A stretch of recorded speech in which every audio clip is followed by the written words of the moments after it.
Hi there. So, does HEMA Dagger work as a self-defense system against knife attacks in the modern world? Would it improve your chances of survival? Well, I'll try to answer this question. The first thing I want to do is I say this question is terribly phrased, and it was terribly phrased by me on purpose. Because the question is bad in the way that it is a yes and no question. Now, because the very simple answer to that question is yes. Yes, it would improve your chances of survival. Compared to having no training, having trained HEMA Dagger would, be a lot better than having trained nothing. But the problem is, I could say that about almost anything.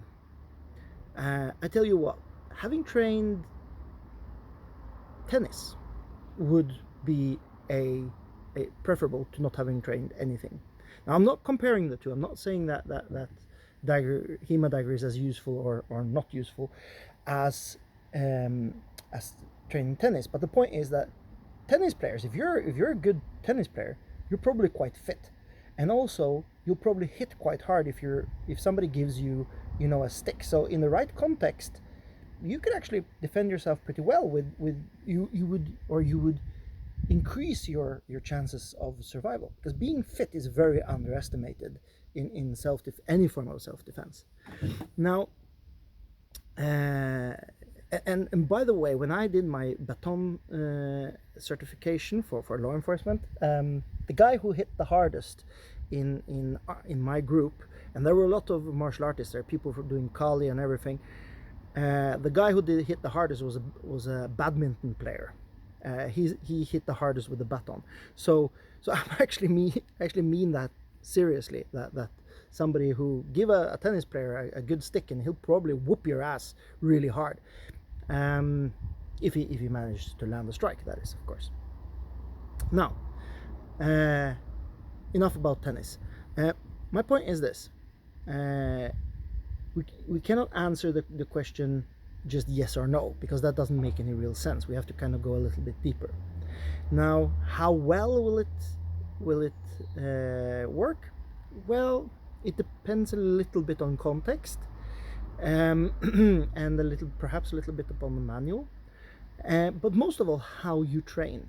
Because here's the thing: the things that are sometimes brought up as being cons to HEMA Dagger as a knife defense is in part that it isn't designed to work against knives. It's designed to work against a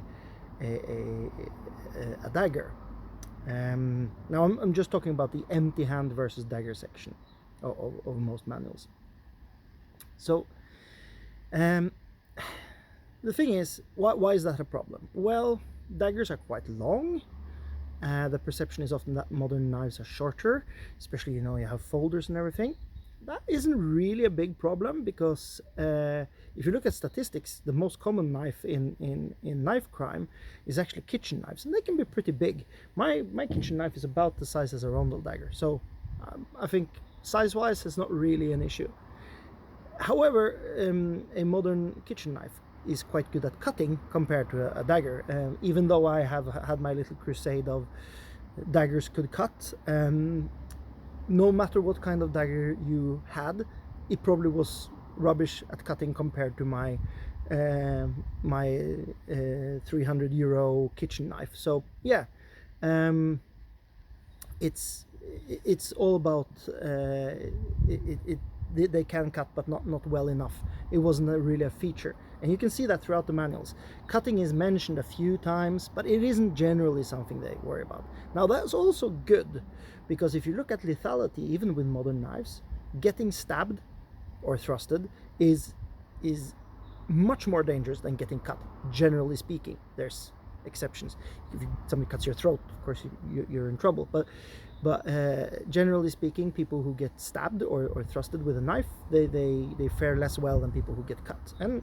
And even especially if you live in the part of the world where I live, northern Scandinavia, or perhaps southern Scandinavia actually when I think about it, but never mind. Half the year I'll be dressed in so much fabric that most cuts will actually not really do that much from regular knives. They will ruin my clothes, but I will probably survive most cuts. And this is the thing, that most modern knife systems, they're actually based in Southeast Asian martial arts.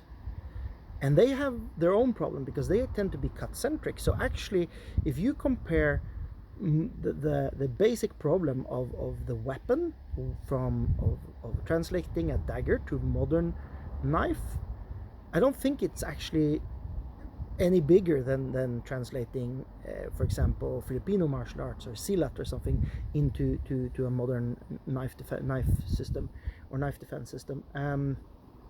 Because the differences in the knives are actually not any less. Now, there are a few other things that sometimes come up as cons with HEMA Dagger. One thing is, for example, the tendency to grab first. Now, throughout all the Dagger manuals, it seems to be a very strict focus on controlling the opponent's weapon. That's a good thing. I've been a modern knife instructor for a long time, and I've actually been in a few real fights where I've been attacked by knives, and controlling the opponent's knife arm is good advice.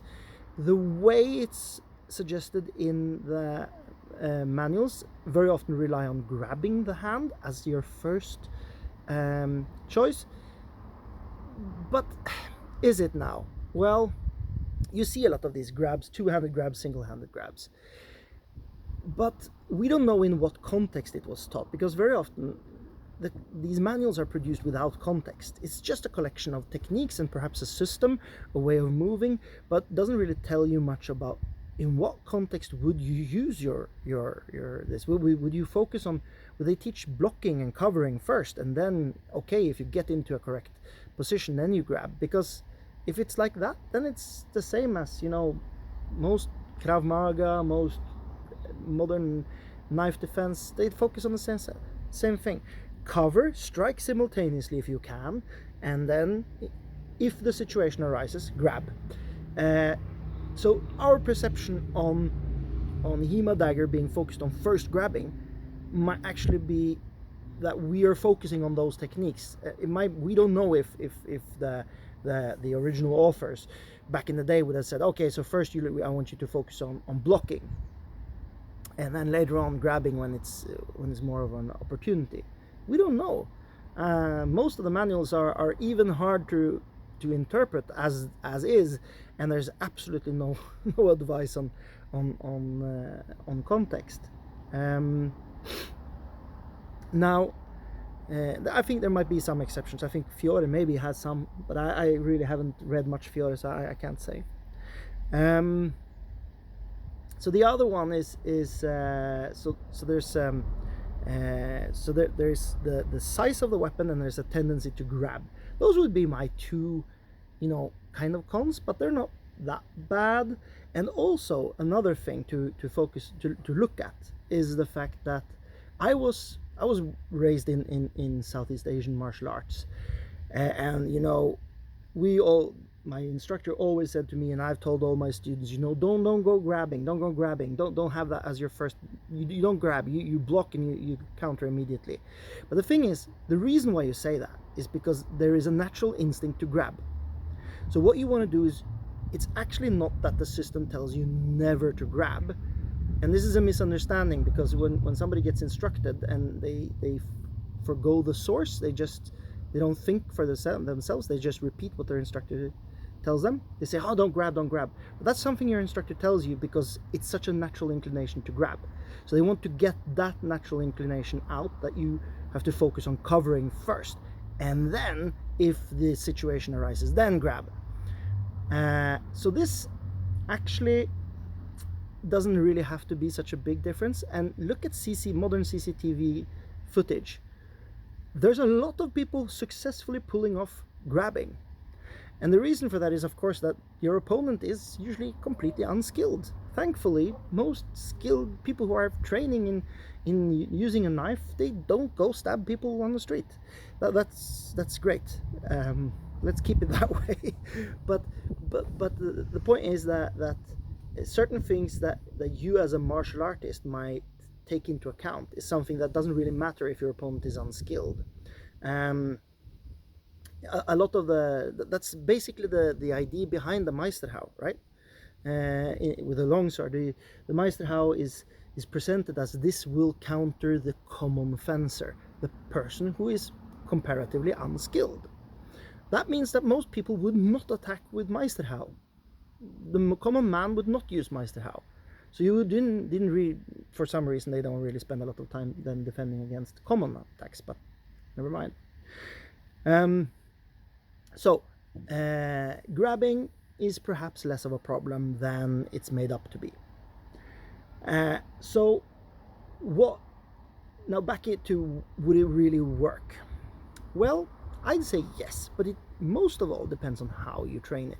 And this is the same regardless of what kind of system you train. There are things that are slightly, what I would say, that are less optimal than you might have to address. There are things that, for example, and the reason I talk about grabbing is that if you are a skilled knife person and somebody grabs your hand, you start cutting the hand immediately. But most criminals won't do that. They'll just try to cut you again, or stab you again, I'm sorry. But the thing is, you have to train it in a method, in a way that is realistic. So you have to make like scenarios, you have to make like pressure testing and all these kinds of things. Then I think it can work. And you might have to, if you want to make it work for modern knife, you might have to scale down some of the things. And there are always, the tendency to do disarms, for example. Disarms are something that you wouldn't really want to focus on. First, make sure it doesn't hit you, counter, get control of the weapon. That's a good idea. Once you got control of the weapon and you got control of him, then you if you got the luxury of disarming him, great, but don't focus on that.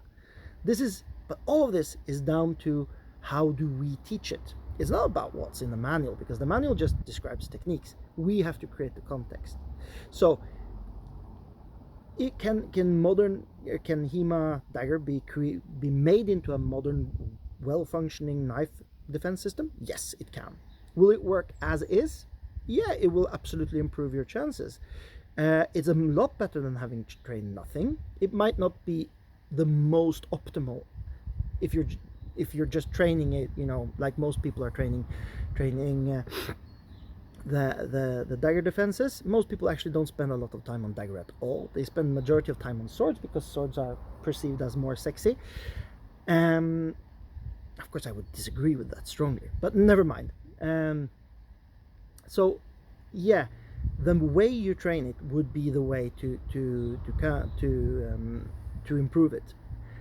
If you train it under pressure, with aggression, with people who really want to stab you, then yeah, absolutely. And what HEMA has really got going for it is that we have developed in a short time, historically speaking, really good protective devices that allow us to do full contact sparring, a lot more than most other arts have in such a short time. So that's a really big strength, and there's a willingness to try things in sparring, which really speaks for HEMA in this.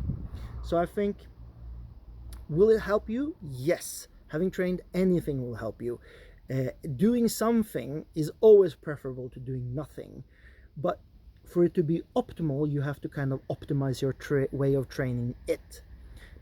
Perhaps an easier solution would just to go to some art that specializes in more, pure self-defense. Because if self-defense is your main concern, I don't think HEMA is, the optimal art as such, but it will absolutely help you. So here's that was basically the idea, right? You have some things that will work and some things that will work slightly better, and you have things that will work optimal. And on this line, I think HEMA is pretty much in the middle. It's not better or worse than any traditional martial arts that do some knife defense. I think it works as well as those. Is it as well as those arts that, you know, optimize for really for like combatives that focus on this? Probably not, but you could make a combative of modern HEMA, and I don't think it would be any worse than those based in Southeast Asian martial arts, which is the most common, largely speaking. So yeah, those are my thoughts on the topic. Hope you found it interesting, and talk to you soon. Bye bye.